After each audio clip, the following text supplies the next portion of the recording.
మీరు అన్న మాటల్లో క్షమించండి, ఒక్క మాట తిరిగి అనాల్సి వస్తుంది. మగవాడివైతే అని అన్నారు. ఇట్లా ఈ మగవాడివైతే అని గాజులు తొడుక్కొని కూర్చున్నామా అని అంటే ఇందాక మనం అన్న నాయకుల్లో ఈ సందర్భంగా ఎవరు అనలేదు. కానీ ఈ మగవాడివైతేరా, మగవాడివైతే రుజువు చేసుకో లాంటి మాటలు అంటున్నారు. అంటే దాని అర్థం ఏంటి? ఈ సమాజంలో స్త్రీలు పురుషులు సమానం కాదా? మగవారు కాకుండా ఉన్నవాళ్ళు అశక్తుల, తక్కువ వాళ్ళ? ఒక్కసారి ఆలోచించండి.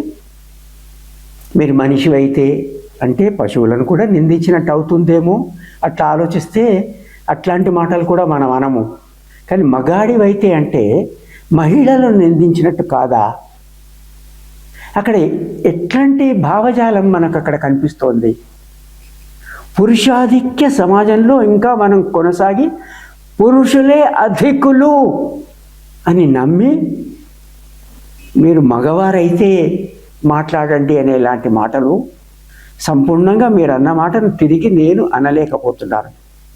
అది అసభ్యంగా ఉంటుందని.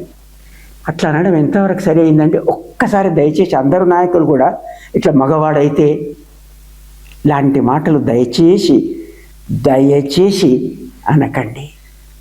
ప్రత్యేకించి ఈ మాట మరీ ఎందుకు చెప్తున్నానంటే మరీ ఇదే మాట అంటున్నారు. స్త్రీలను కించపరిచే విధంగా అంటున్నారు.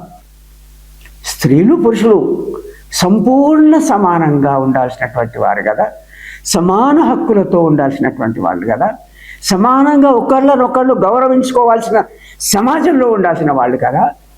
వాళ్ళని మీరు ఒకళ్ళను మీరు మగాడివైతే అనేటువంటి మాట మీ ఉద్దేశం ఏంటో